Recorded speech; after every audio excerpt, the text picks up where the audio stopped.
Rabbi Lawrence and to Martin as well. So we're going to conclude, all being well today, the discussion about the parameters of Tefillah B'Tzibur of public prayer, especially relating to the Amidah. And just to refresh our memories, Rabbi Weiss is analyzing the reported position of the Khatam Sofer that the main part of communal prayer is to have the Chazarat HaShatz, the repetition of the Amidah. We talked yesterday about why that repetition was instituted, and certainly there is an element of communal prayer to it. Now, Rabbi Weiss notes, as we said, this is probably a misreporting of the Khatam Sofer's position. The closest to it in the traditional sources is that if a person was unable to start the Amidah together with others, and they get to the point of starting the Amidah, or they can get to the point of starting it at the same time that the Chazan, the Shaliach Tzibbur, will be saying the repetition of the Amidah, then they should say, along with him, certainly the quiet Amidah parts of that, word for word.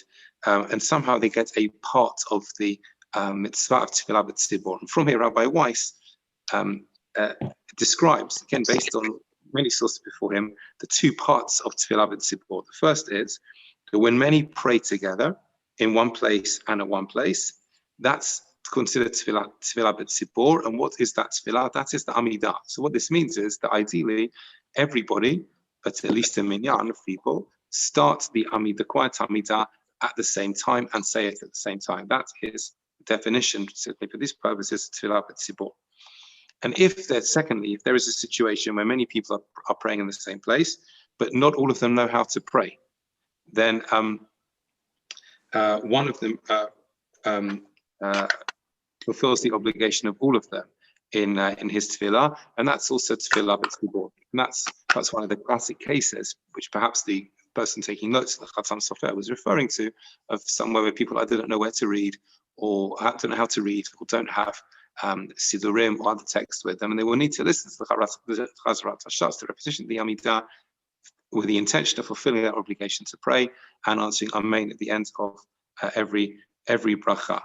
And Rabbi Weiss notes there are other precedents in Jewish law for this being the case as well, and where either people will have to do things together, or one person can fulfill their obligation. An example of the latter is the principle of Barov Am Hadrat Melech, that when there are a lot of people, if one person does the mitzvah on behalf of everyone, in other words, representing them, then that is a greater honor of God. And a good example of this is if you're in a room, not at the moment obviously, but with 200 people for dinner on Friday nights, it's a shul dinner or something. If one person makes kiddush on behalf of everyone, and all those present have intention that that person is fulfilling the mitzvah for them, they all answer Amen.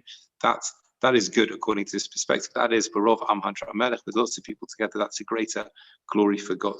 So that's how Rabbi Weiss addresses this particular question and teaches us about what the main function is of Tefillah B'Tzibur.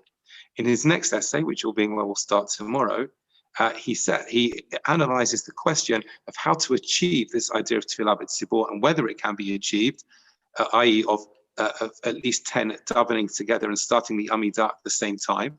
Can that be achieved in our current situation when shuls are closed, when davening is over Zoom or Google Meets or whatever else it will be? Is there a requirement for everyone to daven and start the Amidah together at the same time? And does that, what might that achieve? So all being well, we'll pick up with that tomorrow. And as ever, he has got many fascinating things to teach us and for us to learn from. In the meantime, have a great day. Thank you very much, Rabbi Laitner. Thank you, Scott.